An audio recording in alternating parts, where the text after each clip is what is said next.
दोस्तों, यह जियो भी अब जीने नहीं देगा। फालतू में अंबानी ने सिम का नाम जियो रखा। जियो नहीं, अब इस सिम का नाम मारो होना चाहिए। खुश हो रहे थे ना तुम अनंत अंबानी की शादी देखकर? खर्चा तुम्ही से वसूल कर लिया। पहले आदमी का काम रोटी कपड़ा और मकान से चल जाता था, पर जियो ने आदत लगाई कि नहीं, रोटी कपड़ा मकान के साथ साथ इंटरनेट की आदत डालो, डेटा की आदत डालो। अब डेटा की जब आदत डल गई, आटा के साथ साथ डाटा भी महंगा हो गया। जब जियो ने अपने प्लान इंक्रीज किया तो इसके पीछे पीछे एयरटेल, वोडाफोन, आइडिया ने भी कर दिया, क्योंकि उसे पता था कि क्यों पड़े हो चक्कर में, कोई नहीं है टक्कर में। ये सब निजी कंपनियां मनमानी करते हैं। अब आप सोचेंगे कि सबसे ज्यादा प्रॉफिट कमाने की मशीन भारत का बीएसएनएल एकदम से लॉस में कैसे चला गया। ये बीएसएनएल फेल हुआ या जानबूझ के इसको फेल किया गया? इस मुश्किल हालात के बाद भी यह अब तक टिका हुआ कैसे है, और क्या यह वास्तव में बीएसएनएल वापसी कर पाएगा? और बीएसएनएल का वापसी करना आम आदमी के लिए जरूरी क्यों है? और इस पूरे गेम में टाटा जी का क्या भूमिका है? इन सब पर चर्चा करेंगे। नमस्कार दोस्तों, मेरा नाम अमरनाथ गुप्ता है। आज इस पूरे घटनाक्रम से 4 ऐसी चीजें हैं जो हमको सीखने को मिलेगी, और ये सबक से हमको सीख लेना चाहिए। वो सबक क्या है, वीडियो के लास्ट में बताऊंगा, तो वीडियो के लास्ट तक बने रहना। अगर डाटा के महंगे होने से परेशान हो, बीएसएनएल की बहुत याद आ रही है, और आपको लगता है कि सही वक्त पे आपका भाई सही टॉपिक उठाया है और डीपली रिसर्च की है, तो भैया एक लाइक तो बनता है। वीडियो की शुरुआत सबसे पहले करते हैं कि बीएसएनएल की शुरुआत कैसे हुई। बीएसएनएल यानी भारत संचार निगम लिमिटेड। दोस्तों, बीएसएनएल का कनेक्शन उस ब्रिटिश इंडिया से जुड़ा हुआ है जब कम्युनिकेशन के लिए टेलीग्राफ यानी तार का इस्तेमाल किया जाता था। शुरुआत में यह डिपार्टमेंट अंग्रेजों के हाथ में था, लेकिन जब देश आजाद हुआ तो टेलीग्राफ की जिम्मेदारी डिपार्टमेंट ऑफ टेलीकम्युनिकेशन यानी डॉट के कंधों पर आ गई। इसके बाद डॉट ने कई सब्सिडी कंपनी की शुरुआत की, जिनके जरिए वो दिल्ली, मुंबई जैसे महानगरों में टेलीफोन लाइन बिछाने का काम करने लगे। साथ ही इन्होंने इंडिया को इंटरनेशनल लाइन्स के जरिए दुनिया के बाकी देशों से भी जोड़ा। इधर 90 के दशक में कई प्राइवेट टेलीकॉम कंपनियां इंडिया में अपने पैर जमाने लगी थी। इन्हीं से कंपटीशन करने और सर्विस पॉलिसी को बेहतर करने के लिए सरकार ने 1999 में डॉट को 2 हिस्सों में बांट दिया, जिससे पहला था डीटीएस और दूसरा था डीटी डॉट। डीटी डॉट का काम अब सिर्फ पॉलिसीज बनाना था और सर्विस प्रोवाइड करने का काम डीटीएस के हाथों में आ गया। फिर आया 1 अक्टूबर 2000 का दिन, जब सरकार ने डीटीएस का नाम बदलकर बीएसएनएल कर दिया, और इस तरह से बीएसएनएल की शुरुआत हुई, जिसने पूरे भारत को कनेक्ट करने का काम किया था। बीएसएनएल को पीएसयू यानी पब्लिक सेक्टर अंडरटेकिंग बनाया गया, ताकि कंपनी की वर्किंग कैपेसिटी बढ़े और यह आसानी से प्राइवेट कंपनी का मुकाबला कर सके। बीएसएनएल को बनाने का मकसद था कि देश में टेलीकम्युनिकेशन नेटवर्क फैलाकर हर नागरिक को कॉल और इंटरनेट की सुविधा प्रोवाइड की जा सके, जिसका असर यह हुआ कि 2000 में इंटरनेट, 2002 में 2G और 2005 में ब्रॉडबैंड सर्विस ऑफर की गई। लेकिन इसके बाद भी पहले साल ही जबरदस्त प्रॉफिट किया, और 2001 से लेकर 2008 तक 8 सालों में एक भी बार लॉस में नहीं गई, बल्कि टोटल 8 सालों में 4668 करोड़ का प्रॉफिट कमाया। भारत सरकार के लिए एक समय ऐसा था, सन 2004 से 5 में 10,000 करोड़ का प्रॉफिट सिंगल ईयर में कमाया। यह बात उस जमाने की है जब बीएसएनएल ने डोमिनेट क्या करता था। 70 रुपए पर शेयर मार्केट था, और एयरसेल, डोकोमो, आइडिया उसके सामने बौने नजर आते थे। दोस्तों, अब सवाल आता है कि आखिर ऐसा क्या हुआ कि मार्केट में राज करने वाला बीएसएनएल समय के साथ डूबता चला गया। दरअसल इस कंपनी के अंदर 2004 से ही एक बहुत बड़ा स्कैम चल रहा था, जिसके मास्टरमाइंड थे उस समय के union minister for communication Dayanidhi Maran. पता चला कि उनसे सीबीआई पूछताछ कर रही है। पता नहीं क्या बात हो गई। फिर बाद में मीडिया में खबर निकल के आई कि उन्होंने अपने घर पर बीएसएनएल के बड़े बड़े अधिकारियों की मदद से 323 हाई स्पीड कनेक्शन की लाइनें अपने घर पे डलवा रखी। 323 हाई स्पीड इंटरनेट कनेक्शन अपने घर पर क्या कर रहे थे, तो उस समय बीएसएनएल की लाइनें से इनका जो प्राइवेट नेटवर्क था, सन नेटवर्क, उस नेटवर्क से उनको खुद का मीडिया चैनल चल रहा, उसको सप्लाई दे रहे थे। इस स्कैम से बीएसएनएल को 1.78 करोड़ का चूना लग गया था। अभी बीएसएनएल इस लॉस को रिकवर करने में ही लगा था। सरकारी पैसों से, बीएसएनएल के पैसों से प्राइवेट मीडिया चल रहा है। तो अब जब ये गड़बड़ी पकड़ में आ गई तो दयानिधि मारन ने रिजाइन कर दिया। उस समय की गठबंधन की सरकार थी, तो उन्हीं के पार्टी के दूसरे व्यक्ति आए, ए राजा, वो बने टेलीकॉम मिनिस्टर। उस समय बीएसएनएल प्लान कर रहा था वाईमैक्स टेक्नोलॉजी लाने की। भैया हम स्पेक्ट्रम बांटेंगे और पूरे देश में जगह जगह जाएगा और वायरलेस डाटा ट्रांसफर होगा और जबरदस्त इंटरनेट मिलेगा। पर उसका जो एक्शन हुआ 2G स्पेक्ट्रम का, उसमें हो गया 2G घोटाला। जो अखबार में आ रहा था 1,76,000 करोड़ का घोटाला, बस उस घोटाले के बाद से BSNL के उल्टे दिन चालू हो गए और ऐसा लॉस लगा कि वो लॉस हर साल बढ़ता ही रहा और आज तक प्रॉफिट की शक्ल BSNL ने नहीं देखी। हालांकि बाद में सुप्रीम कोर्ट ने ए राजा को बरी कर दिया। तो दोस्तों, इसको आप घोटाला कह सकते हैं या नहीं, आप मुझे कमेंट बॉक्स में बताओ। अब देखो, BSNL में गड़बड़ी निकल गई। 2 बड़ी टेलीकॉम मिनिस्टर घर पे लाइन ले रखा था, दूसरा टेलीकॉम मिनिस्टर घोटाला कर रहा है। तो एक्चुअली उस समय के टेलीकॉम मिनिस्टर ए राजा ने कंपनी को नीलामी की बजाय पहले आओ पहले पाओ की नीति पर लाइसेंस दिया था, जिसमें कुछ प्राइवेट कंपनी को बहुत ही कम प्राइस पर स्पेक्ट्रम मिला था।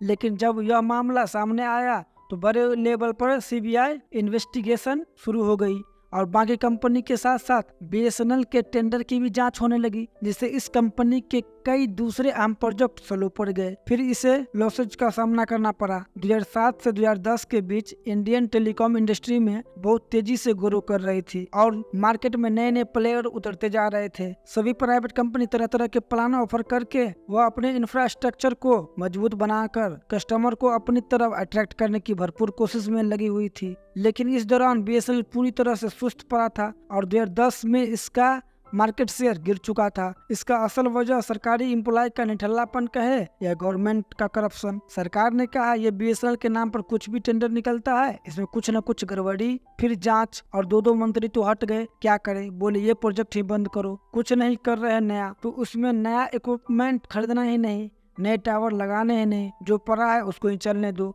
तो इस तरह से उसके हाथ पांव बांधकर BSNL को पटक दिया साइड में और उधर प्राइवेट प्लेयर मनमानी तरीके से आगे बढ़ते रहे। ये था सबसे प्रमुख कारण जिसकी वजह से BSNL की ग्रोथ एकदम से रुक गई। सेकंड सबसे बड़ी गलती, रूड स्टाफ और इनका अग्रेसिव बिहेवियर। सरकारी कंपनी थी ना, तो BSNL के कर्मचारियों में घमंड, इससे जनता त्रस्त थी, ऑप्शन ढूंढ रही थी। जैसे ही ऑप्शन मिला जनता कूद पड़ी। तीसरा सबसे बड़ा कारण था जो सबको दिख रहा है, जियो की एंट्री। जियो ने आगे कहा भैया सस्ता इंटरनेट नहीं, जियो 3G नहीं 4G फ्री में ले लो। और जनता को जब 3G की जगह 4G का चस्का लग गया तो इधर BSNL 2G और 3G में ही लगा था और उधर बात हो रही थी 4G की। तो कौन जाएगा 2G 3G में जब 4G अवेलेबल है। इस कारण एयरसेल, टाटा डोकोमो और भी बहुत सारी ऐसी कंपनियां थी जो खत्म हो गई। चौथा जो मुख्य कारण था वो था BSNL का इंटरनल कारण, इनकी एफिशिएंसी मतलब होता है टेक आरपू। आरपू मतलब एवरेज रेवेन्यू पर यूजर। एक यूजर से कितना कमाते हो, आरपू निकलता है। जैसे शहर में अगर आप काम करोगे तो आपको शहर का आदमी ज्यादा पैसा देगा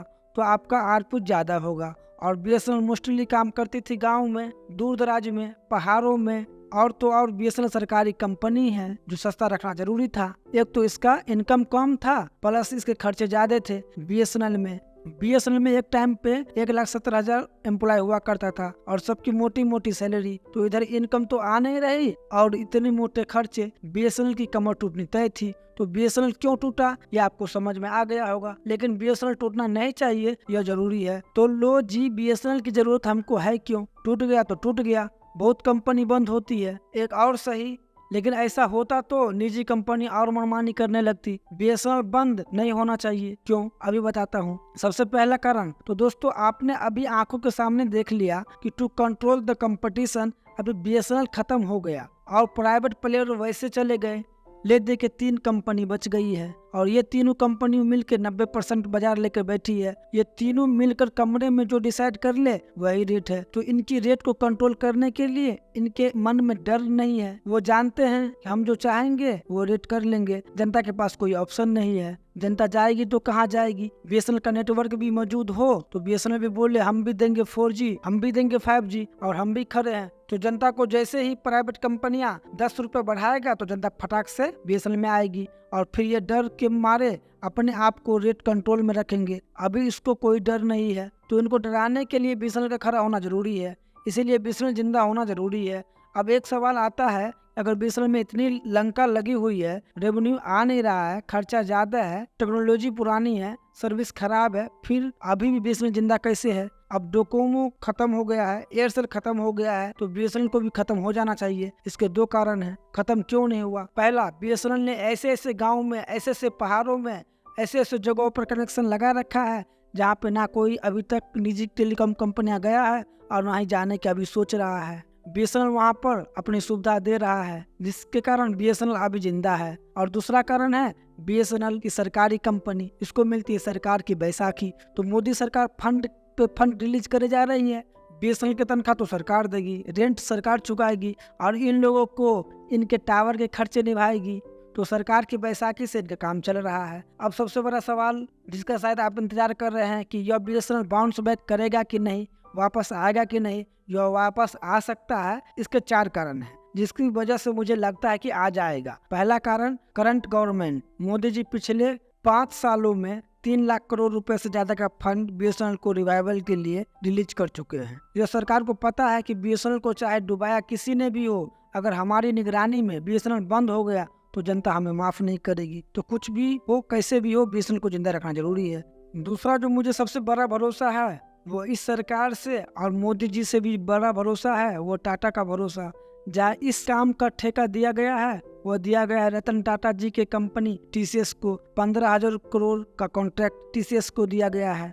और जब TCS यह कहती है कि हम जिम्मेदारी लेते हैं कि 2024 तक लगा देंगे, सब जगह सॉफ्टवेयर और हार्डवेयर वही रहेगा, सॉफ्टवेयर में जरा सा अपडेट करेंगे 4G ही 5G हो जाएगा। तो मुझे टाटा पर भरोसा है, टाटा कर देगी। तीसरा कारण, सरकार ने पुराने एम्प्लॉय को या तो रिटायर कर चुके हैं या BRS दे दिया है। अभी जो नई भर्ती हुई है वो इस गलती से सीख चुके हैं कि लॉस में गई तो इतने लोगों को BRS लेना पड़ेगा। तो अब शायद इनको अकल ठिकाने आ गई है और अब वो रूट बिहेवियर नहीं देखने को मिलेगा और शायद अब एफिशिएंसी से काम करने लगे, ये मुझे उम्मीद है। चौथा जो सबसे इम्पोर्टेंट कारण लग रहा है, BSNL के सपोर्ट में पब्लिक उतर गई है। पब्लिक पहले BSNL को इग्नोर करके बैठी थी और फ्री के लालच में जियो, एयरटेल, वोडाफोन, आइडिया की जब लात पड़ी है तो सबको समझ में आ गया कि प्राइवेट प्लेयर किसी के सगे नहीं। जियो के प्रति लोग भाग पोट कर रहे हैं, लोग भाग दूर जा रहे हैं, उसके मन में खटास सी है। और जैसे ही BSNL का ऑप्शन ढूंढ रहे थे, BSNL मौके पर चौका लगा गया तो एक बार पूरा मार्केट शेयर खींच ले जाएगा। तो दोस्तों, अगर BSNL रिवाइव कर गया तो फ्यूचर क्या होगा? फ्यूचर में या तो जियो को और फायदा होगा या फिर आपका शोषण होगा। तुम्हारी आदत जो पड़ गई है इसके बिना रह नहीं पाओगे, इसीलिए किसी भी चीज की आदत नहीं डालनी चाहिए। पहली लर्निंग। दूसरी लर्निंग, जिंदगी में कुछ भी फ्री नहीं मिलता। अगर तुम्हें कुछ भी फ्री दिया जा रहा है, तुम्हारा आज नहीं तो कल, ऐसे नहीं तो वैसे, कहीं न कहीं पे भार तो तुम पे ही आने वाला है। तो कोई भी आदमी कुछ सस्ता दे, फ्री में दे, तो यह सोचकर मत देखना कि मजे आ गए, वो मजा तुमसे ही वसूला जाएगा।